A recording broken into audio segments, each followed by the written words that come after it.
भाईजान ये घर देखे कितना खूबसूरत लग रहा है ना। माशाल्लाह। ऊपर वाले ने चाहा तो हम भी अपनी बेगम के साथ ऐसी आलीशान घर में रहेंगे।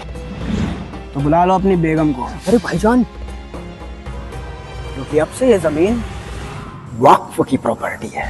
ओ मियाँ, ये मेरे बाप दादाओं की भूमि है जिसके ऊपर खून पसीने की कमाई से बनाया हुआ मेरा घर है। नहीं था, क्योंकि अब से ये वक्फ बोर्ड का है। कौन सा बोर्ड?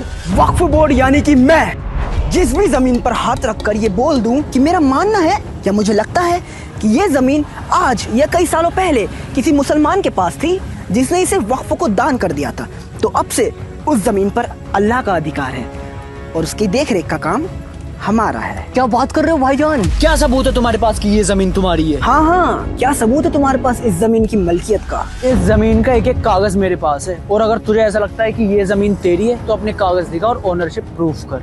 मियाँ, इन्हें बताइए ना कि कागज तो हम ज्यादा दिखाते नहीं हैं, क्योंकि वक्फ एक्ट के सेक्शन 40 के तहत आपको ही अपनी जमीन की मलकियत का सबूत देना होगा, जो कि अगर आप नहीं दे पाए तो हमारा फैसला आखिरी होगा और आपको अपना ये घर खाली करना पड़ेगा। अबे होता कौन है तू फैसला सुनाने वाला? अब तू मुझे बताएगा कि ये घर मेरा है किसी और का है? तुझे तो मैं कोर्ट में देख लूंगा। नहीं देख पाओगे।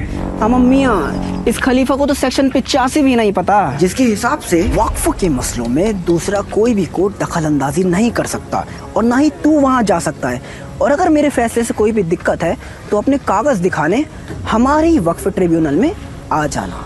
अबे कैसा एक्ट है यार ये? तेरे खिलाफ लड़ने के लिए तेरे ही लोगों के पास जाना पड़ेगा। अब यही तो कट है जिस पे दुनिया पट है। आ मेरी जान। अल हबीबी, अल हबीबी, अल हबीबी, वल्लह वल्लह।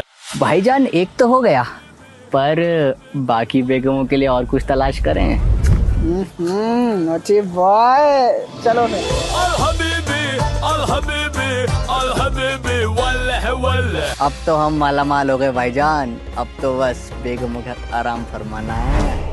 अभी कहाँ मियाँ, समय आ गया है मकसद को बड़ा करने का और इसकी शुरुआत होगी दिल्ली सल्तनत से। एक सर्वे के मुताबिक दिल्ली का 77% एरिया वक्फ के अंडर में आता है, जिसमें शामिल है CGO complex check, Jawaharlal Nehru stadium, अगला Delhi high court, Delhi public school, IGI airport. Check. भाईजान दिल्ली सल्तनत तो लगभग हो ही चुका है, अब अगला क्या?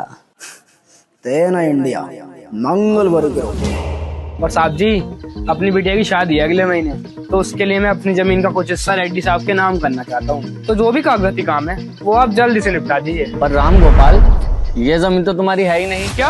हाँ, हमारे रिकॉर्ड में तो तुम्हारे क्या, तुम्हारी पूरी गाँव की जमीनें वक्फ बोर्ड की दिख रही हैं और उनके बोर्ड से एनओसी लाए बिना तुम इसे बेच नहीं सकते। ऐसा लगाओ साहब, मेरी बेटी की शादी रुक जाएगी और कुछ नहीं है मेरे पास।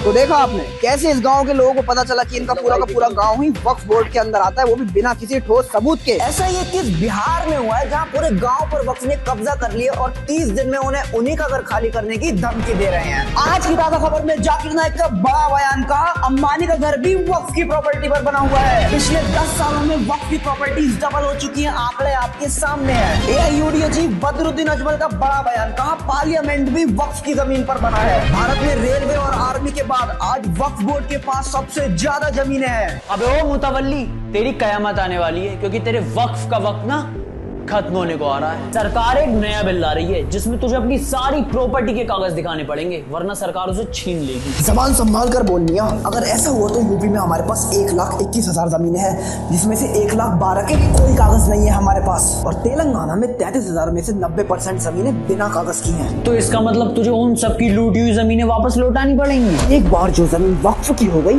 तो कयामत के दिन तक वो वक्फ ही रहेगी।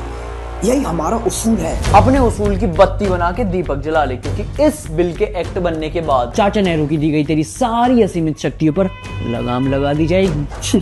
कैसी लगाम? मम्मी यार, तुझे तो वक्फ अमेंडमेंट बिल 2024 के बारे में कुछ पता ही नहीं है। पहले जैसे तू किसी भी जमीन को वक्फ बोर्ड के बता देता था बिना किसी लीगल डॉक्यूमेंट के, वो पावर अब तुझसे छीन ली जाएगी।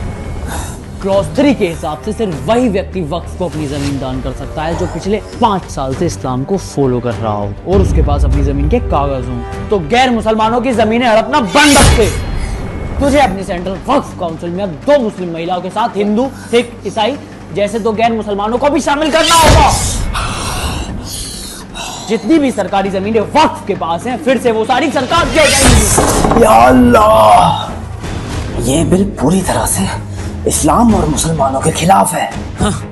तेरे वक्फ ट्रिब्यूनल में जो 40,000 से ज्यादा पेंडिंग केसेस पड़े हैं ना, उसमें से 10,000 तो खुद मुसलमानों ने किए हैं, जिनकी जमीन तूने हड़प रखी है। और जितनी पावर हिंदुस्तान में वक्फ के पास है उतनी पावर किसी इस्लामिक कंट्री में वक्फ के पास नहीं है। ये बिल एक्ट बन जाए, ऐसा हो नहीं सकता, मैं ऐसा होने नहीं दूंगा।